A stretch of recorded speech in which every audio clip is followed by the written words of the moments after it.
La Regione realizzerà una grande banca del sangue dei guariti dal Covid-19. Gli anticorpi saranno utilizzati nella cura della malattia. I primi risultati, ha detto Zaia, sono stati incoraggianti.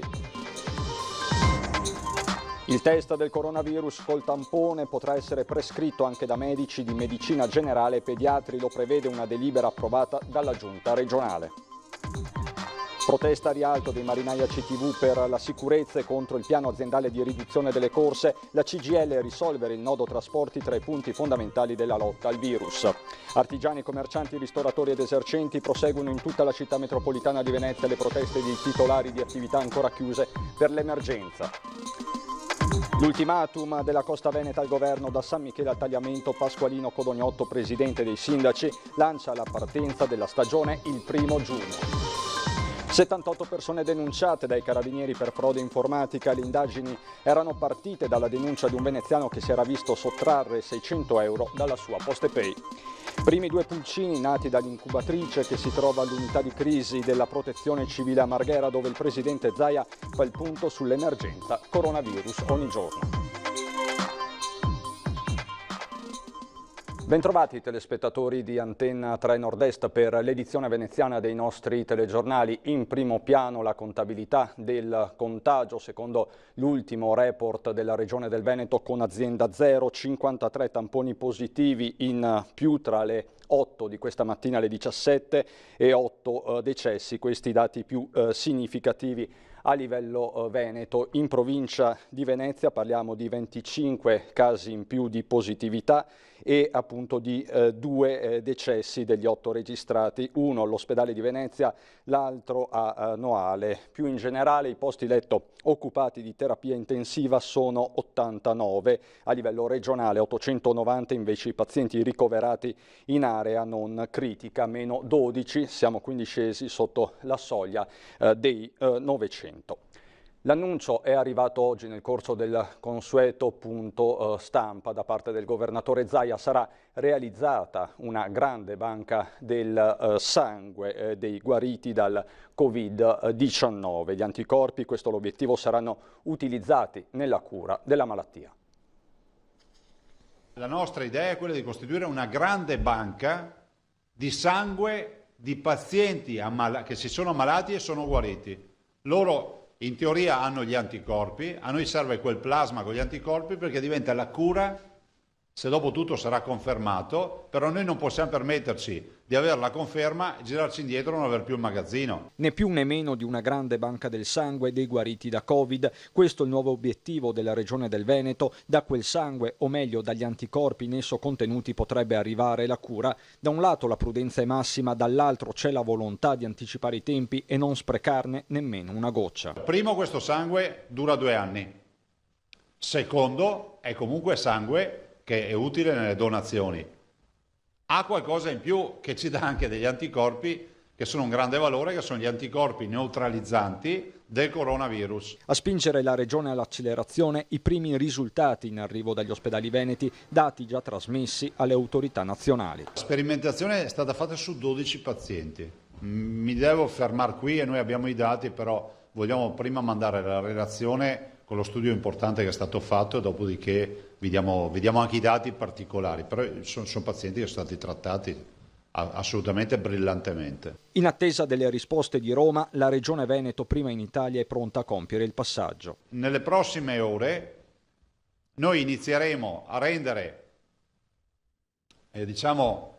industriale quello che per adesso è stato sperimentale, ovvero ci sarà una chiamata, abbiamo già scritto a tutti i direttori generali per attivarsi con i centri trasfusionali, per raccogliere in via prudenziale il sangue di tutti i pazienti malati che sono guariti.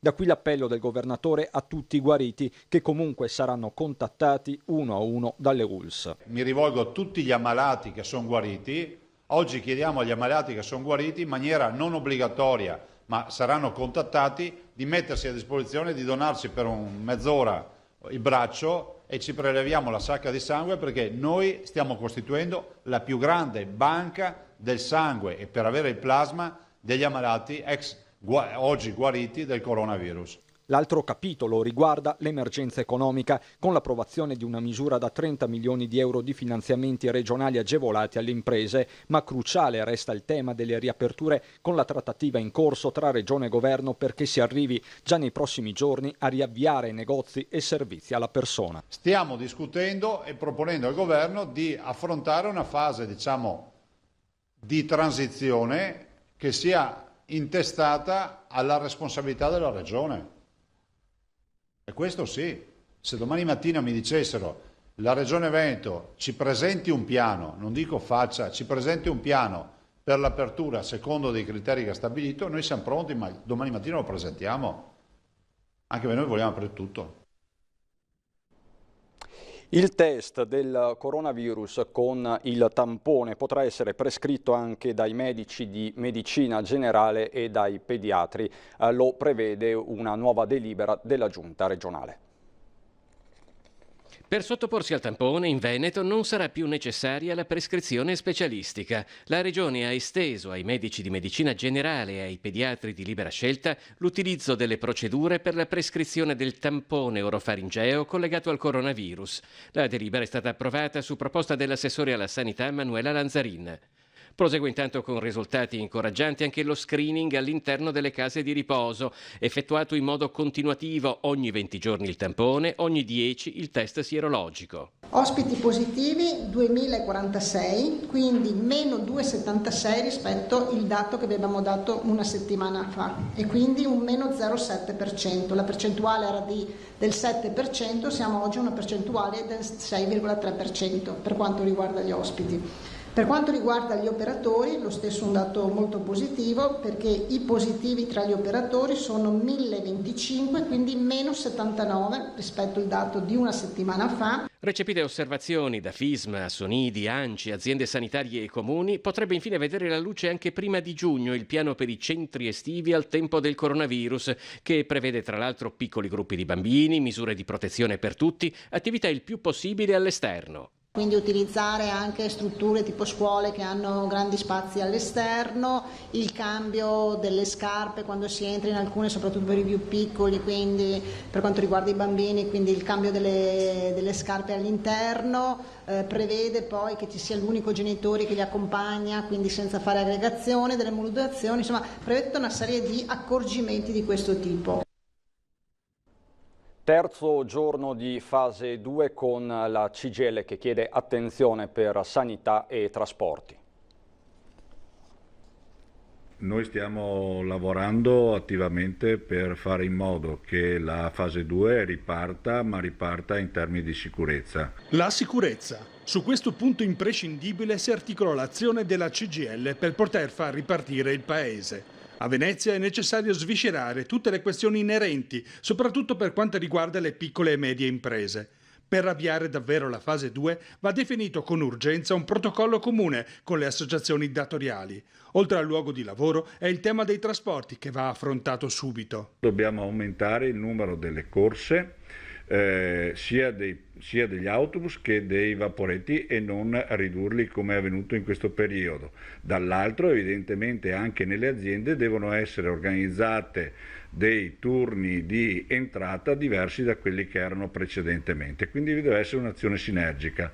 L'azione sinergica però deve vedere, per quanto riguarda il trasporto, sia il governo, sia la regione e sia il comune fare la propria parte fino in fondo, perché serviranno comunque finanziamenti ulteriori. Sanità e centri di servizio saranno strategici nell'accompagnare la ripresa. Secondo la CGIL è necessario che vengano coinvolte anche le strutture private. Noi crediamo che più che fare speculazioni su questo, come sta in qualche maniera avvenendo in questi giorni, dovremmo invece fare un grande piano perché si possa intervenire con degli screening che riguardano i lavoratori e le lavoratrici, che mettono tutti in una condizione di sicurezza maggiore. Noi riteniamo che nel territorio i tamponi non devono essere fatti a favore di chi in qualche maniera può pagare, ma sarebbe opportuno farli dando la priorità ai lavoratori e alle lavoratrici e a tutti coloro che aiutano il Paese a riprendere.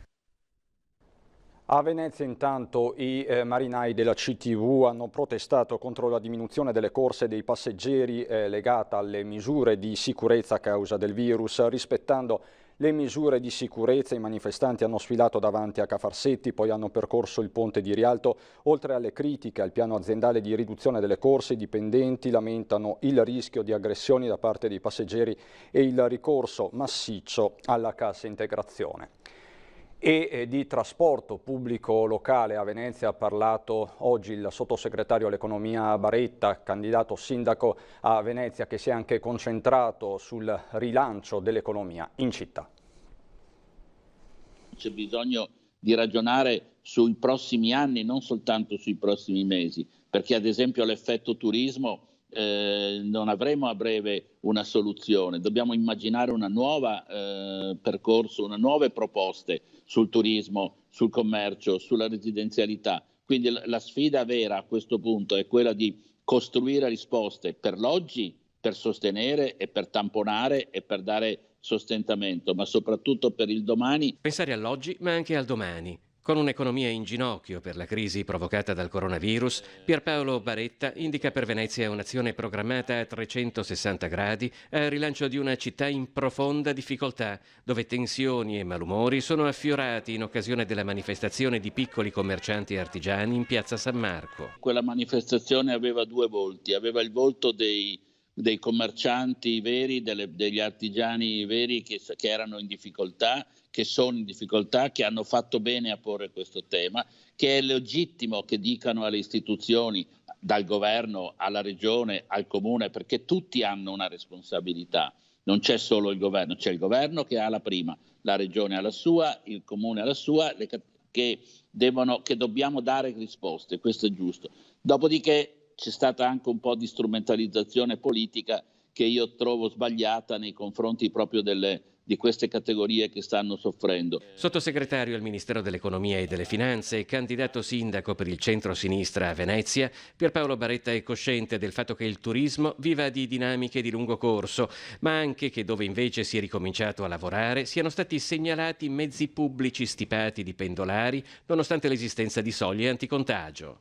Io non credo, lo voglio dire con grande sincerità, che sia una questione che possa essere scaricata sull'impresa, sull'azienda e sui lavoratori, perché i lavoratori stanno in cassa integrazione e sono pronti a rientrare. L'azienda ha un equilibrio di bilancio molto difficile, qui è l'amministrazione che deve dare un piano organico per ridurre al minimo il disagio. Questo non è avvenuto e si è visto in questi giorni che c'è molto lavoro da fare, spero che si faccia per il bene dei cittadini. E a proposito di riaperture anticipate, ieri sera manifestazione molto partecipata a Marcon. Noi aprire il 1° giugno apriamo con le limitazioni e un mesetto, due le aziende chiudono, anzi già certe hanno già chiuso. Hanno già deciso di chiudere perché hanno capito che non possono rimanere in piedi con questo sistema.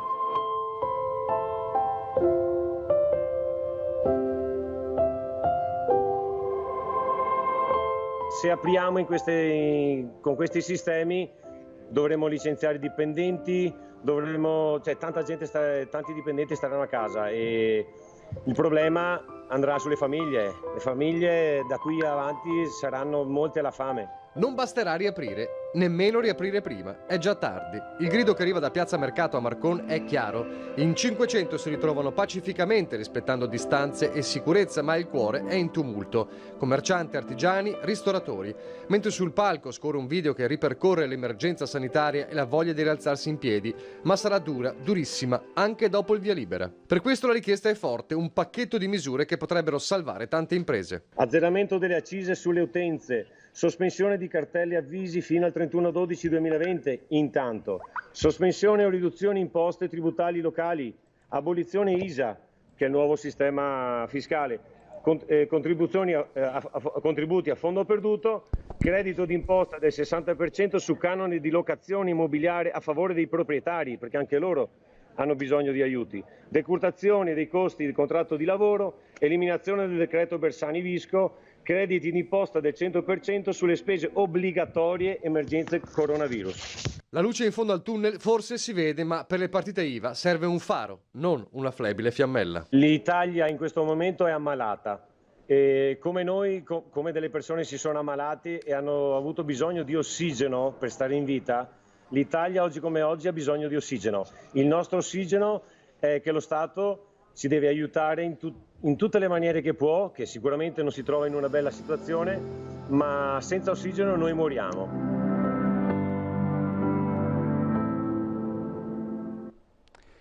Manifestazioni, sit-in, flash mob si stanno susseguendo in tutta la provincia di Venezia da giorni. In piedi di fronte alle saracinesche abbassate delle proprie attività, oppure dentro ai negozi chiusi, ma con le luci comunque accese, a testimoniare la volontà di non arrendersi, di essere più forti di una crisi mai vissuta prima d'ora. Commercianti, esercenti, artigiani, ristoratori, con modalità lievemente diverse, ma come fossero una voce unica, manifestano un po' in tutti i comuni del veneziano, spesso assieme ai sindaci. A Mirano le chiavi dei negozi vengono simbolicamente consegnate al primo cittadino Maria Rosa Pavanello.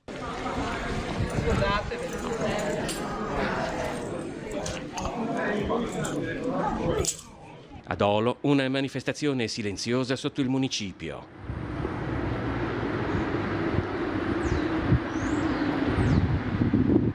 A Santa Maria di Sala, davanti al sindaco Nicola Fragomeni. E vi posso garantire che vi siamo molto vicini, non dal punto di vista solo morale. A Spinea ai manifestanti si è unita il sindaco Martina Vesnaver. Assolutamente abbiamo il dovere di prospettare serenità e un futuro rivolto proprio al sostegno delle stesse. Il lavoro è assolutamente dignità, sicurezza e tranquillità. E questo nostro messaggio dei sindaci del Miranese vuole essere un sostegno ovviamente ad avere normative chiare che possano quindi consentire alle attività un'apertura serena, normata e in piena sicurezza delle norme igienico-sanitarie. Anche a Strain diversi hanno manifestato chiedendo di poter tornare a lavorare al più presto. Chiediamo fiducia perché tutti abbiamo paura del virus, ma la nostra bravura lavorativa capisce che ci vorranno della sicurezza, però anche fiducia della nostra capacità di gestirla. Lo chef, questi sono i miei ragazzi che avrebbero tanta voglia di lavorare, ma se va avanti così non moriremo di virus, ma moriremo di fame. Non abbiamo niente, 600 euro dove li mettiamo? Le bollette chi le paga? Le tasse chi le paga? E tutto il resto, affissioni, tasse, plateatici, non ne possiamo più.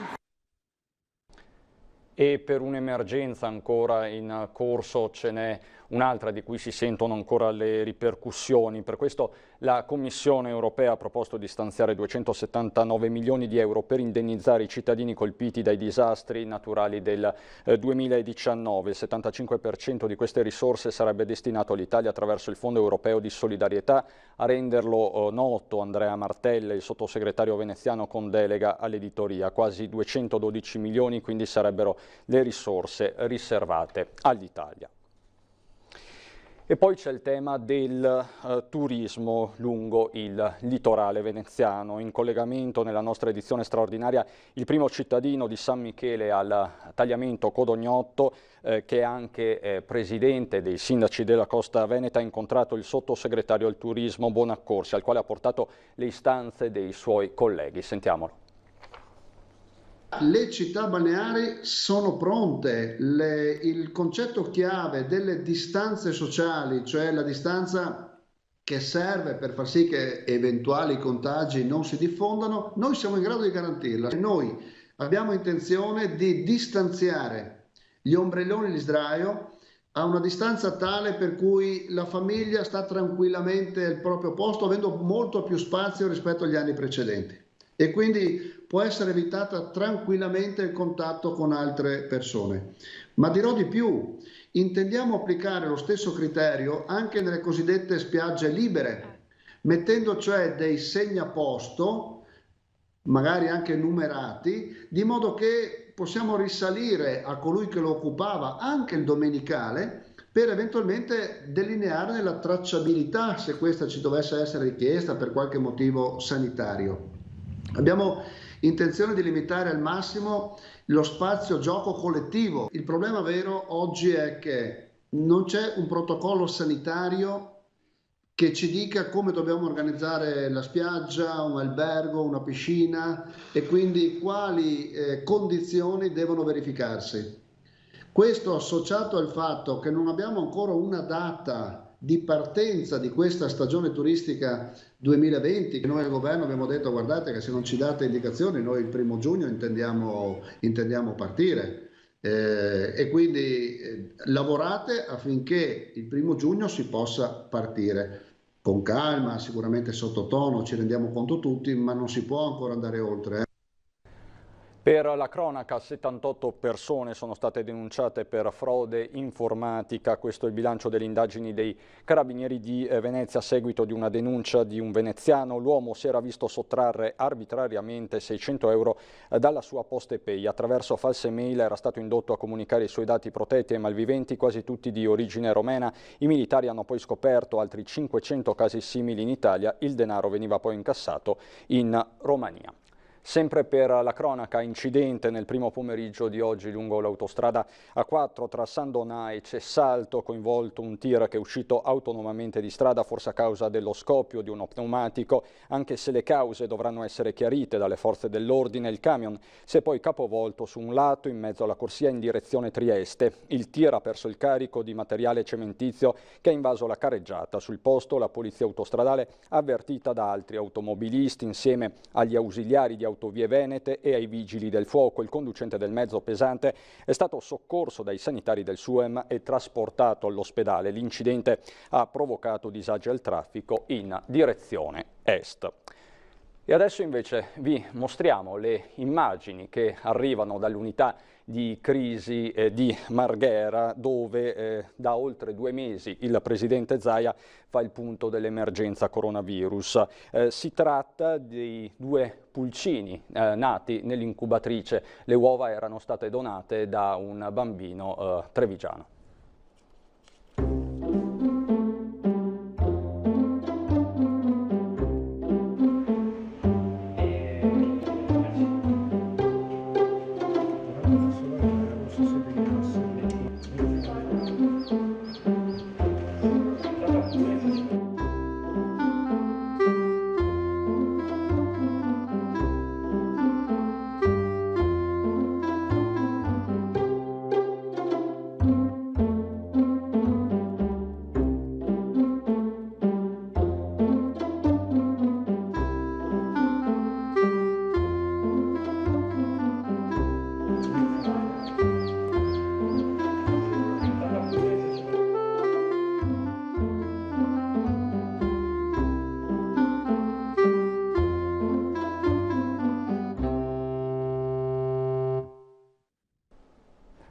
Anche questo quindi è un segnale di speranza. Subito dopo di noi l'edizione di Treviso dei nostri telegiornali, ospite collegato via Skype il governatore del Veneto Luca Zaia. Da Venezia e dalla provincia di Venezia è tutto anche per questa sera. Adesso ci sono le previsioni del tempo. Buona serata.